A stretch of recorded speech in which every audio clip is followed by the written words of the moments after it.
Welcome to our fifth LAMP Lite Byte, and I am super jazzed to be here today with Dr. Danny Dale from Physics and Astronomy. He is a super rock star, and I'm honestly a little bit nervous just getting the chance to talk with him today. But collaboratively, we want to talk to you a little bit about polling.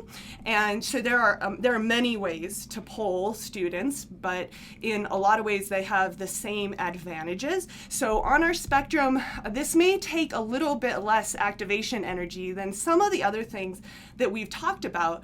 But as you saw in the LAMP Lite Byte last time, we actually were able to pull together polling as a way to maybe bring together many of the other things on our active learning spectrum. So when I had first emailed Danny, he had sent me a few different polling strategies that he has used. And it's cool because we actually share these in common. Flashcards or Post-its. And I use Post-its. So you can see on the board in this particular image that I might ask students to ask a question, and this is particularly really well received in the lab, where you can go up to the board and just put it onto the board, and then TAs can kind of compile questions, and students don't have to fill as though their name is on them, so it's anonymous, and it really allows them to get up out of their seat and be active. But I think Danny's done a little with flashcards, so. Yeah, when I first came to UW, we didn't have the fancy electronic ways of doing the polling. Right. And so I just used little printouts like this for flashcards, and students could answer A, B, C, D, or E, or F. I find polling my go-to way to do interactive learning. It's my easiest way to get students immediately involved in the content.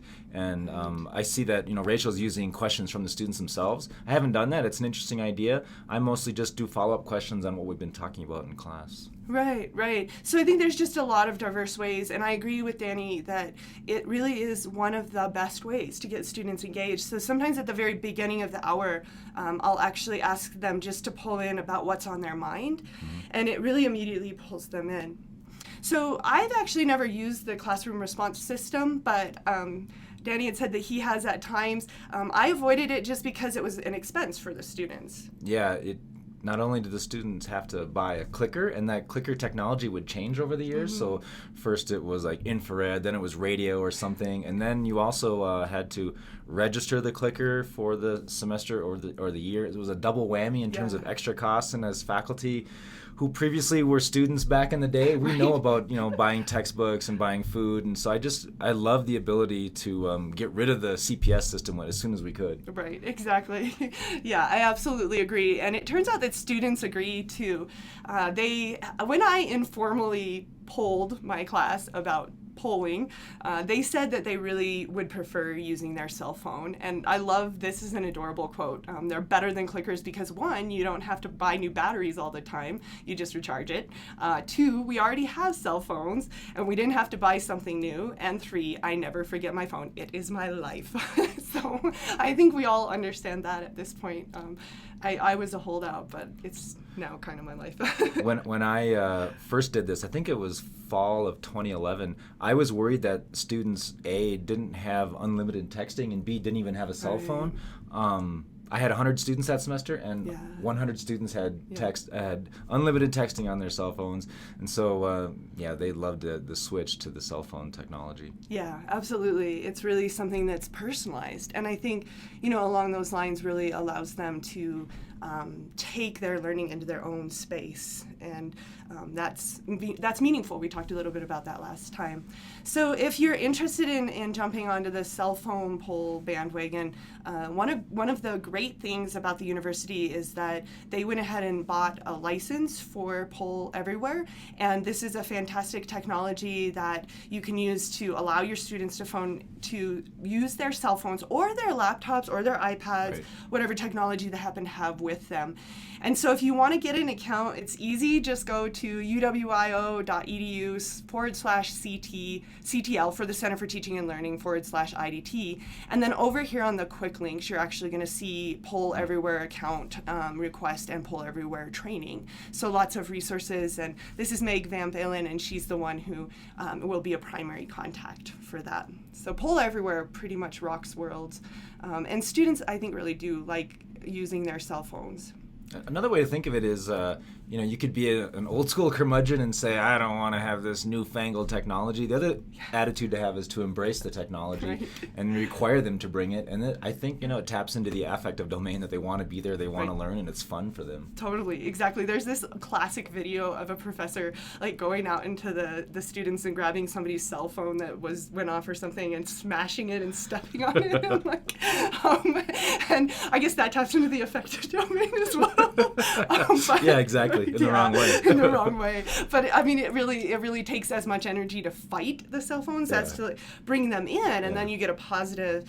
And that's cool too, because you can have them do just on time research on their cell phone as well. Right. Like say, hey, look that up. So it does provide ownership, right? And it allows us to assess the students in the moment, so we can stop the monotony and take a moment to assess. We can reboot and change directions.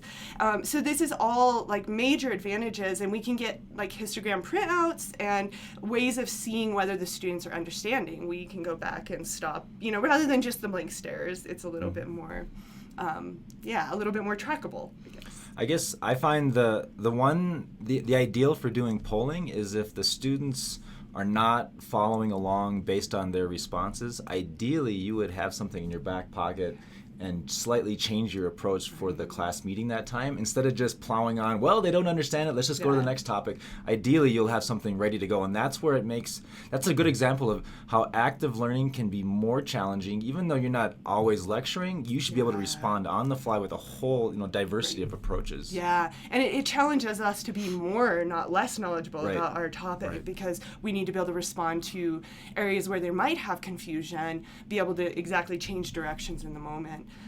And we also have both had really great experience with the way in which it increases participation by women who sometimes are not as confident to raise their hands in a large lecture hall. And this is actually something that's been documented by a lot of researchers, that online spaces are spaces where women will contribute more, sometimes even over proportionally, like on my office hours that are online.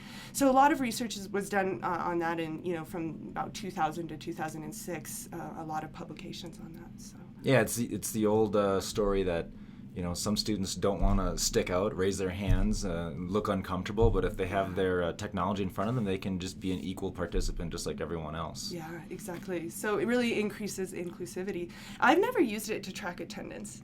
I think I get angsty because I'm worried about it becoming the ball and chain, Yeah, I used to use them for reading quizzes.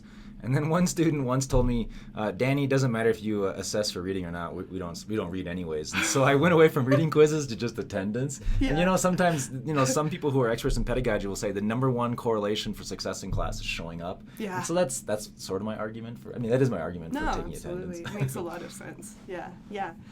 So these are all some advantages, but I want to end things up today by having Danny talk a little bit. I mean, I can't let him out of here without really putting him on the spot about what would a day in his classroom look like when he was doing a poll. Yeah, so I would start out after introductions. We might do some micro lecture or an interactive demonstration, and then to see if the students were following what was happening and if they fully understood the material, I'll show a primarily conceptual question. What I mean by that is it doesn't require some sophisticated mathematics. If there is some math, you can actually just do it in your head, essentially. So here's an example that Rachel's pulling over. It's a topic from thermodynamics, where we're going from a more complicated three-dimensional system and talking about your internal energy to scaling it down to a two-dimensional system and saying, so do you understand when you go from 3D to 2D? Have you understood the material? And then I just make it fun by adding in flora, fauna, and Meriwether. And so what we do is I'll pose the question. I'll have the students. I probably will read it, but the students can read it themselves. It's projected on the front screen, and then we do TPS, think, pair, share, and so the students are expected to talk to each other. And I know that if I am not actively engaged in walking around the class and making sure students are pairing up, inevitably you're going to have some students just doing nothing, sitting by themselves, and I will physically, encourage them to get together to talk. I will join different groups throughout the semester. I'll talk to each student a few times depending on the size of the class. So it in my style, I definitely don't sit up front. I go around and just listen in, see what's going on, get some assessment that way. And then they submit their answers. I show a histogram of the answers.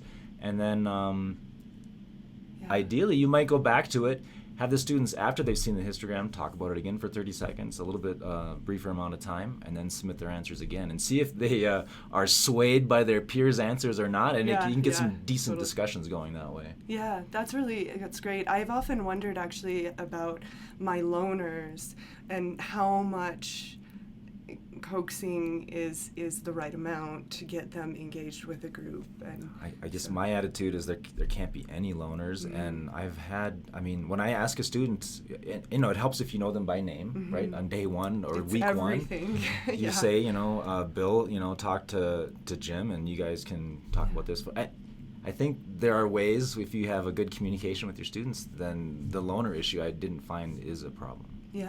No, I think that's a great point, especially when you're able to connect to them about something that they really are passionate about and care about. I find that it brings them out and certainly invites them to participate. So this is great. Thank you so much, Danny. Sure.